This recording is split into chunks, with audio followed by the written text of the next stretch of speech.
when the moment comes. Sometime in 1920, this happened to a lissom girl hailing from a small village in Goa. Born in the family of professional musicians, music came to her easily. What more, she loved it. Yet her mother was in two minds. Should this pearl be wasted on some moneyed, mediocre man?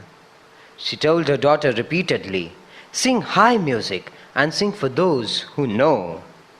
But they were poor. Society expected and tolerated entertaining music from women. In those days, from whom mattered a lot more than what.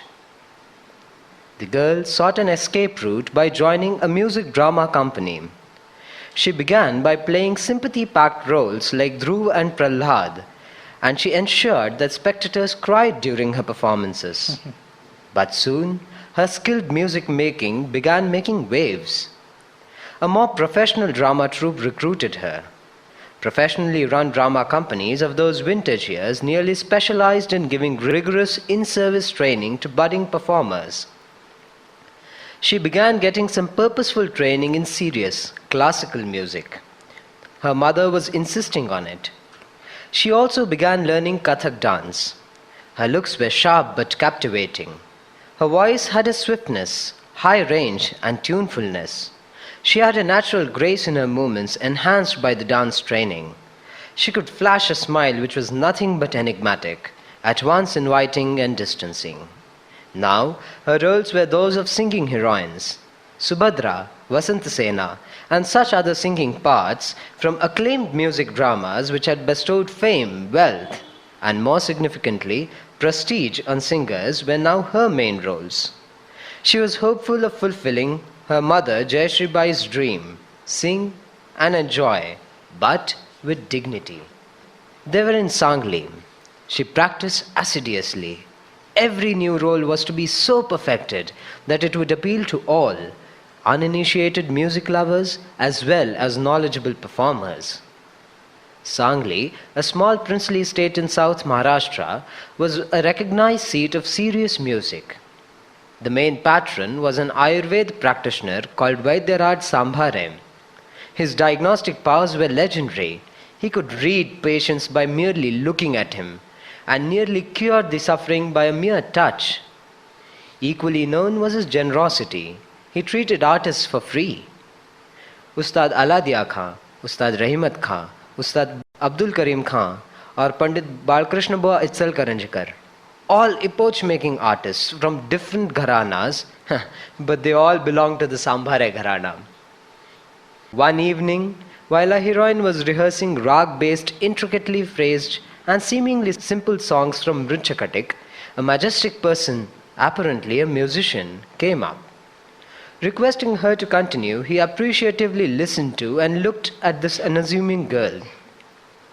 He intently and patiently waited till the session was over. The girl knew her protocol well. One always respects and welcomes knowledgeable gentlemen. The gentleman authoritatively began, "You are young, you are talented, and you have a future, if you get the proper training." The girl mused silently. What you were singing had no proper bass, no rag or its shadow. It had no meaningful relationship with rhythm, and you have no sense of design. All was shapeless, he sighed. She looked out. At some distance she could see the Krishna river flowing. She could also hear the melancholy yet reassuring temple bells. Sunlight was fading, as if somebody had strummed the last strings of a tanpura. Who would teach me, a poor struggling stage actress? She almost whispered. Moments ticked off. Silence was gathering response.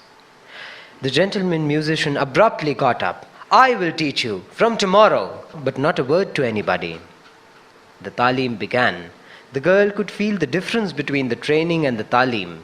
She was dying to know who he was and why he was teaching her for free, and what was the guarantee that this dream would last and would not get sore.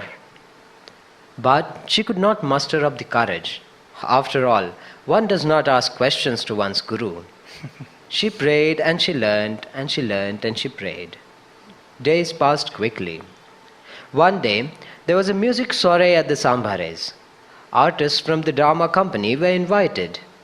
Doors of the Sambhares palatial house were always open to artists of all castes, religions, and gharanas. She went to the Vada, offered worship to the giant Ganesh idol, and sat down with curiosity on a side reserved for women. Some great musician, she learnt, was leaving, probably for Mumbai, and he was to be felicitated. The musician came up. Everybody offered respects to him. She was shocked into consciousness. He was an unknown guru. She hurriedly got up and reverently bowed down to him. A mischievous smile lit the musician's otherwise grave face. He was Ustad Alladiya Khan. She was Mogubai Kurdikar. Mogu, in archaic Marathi, means a pearl.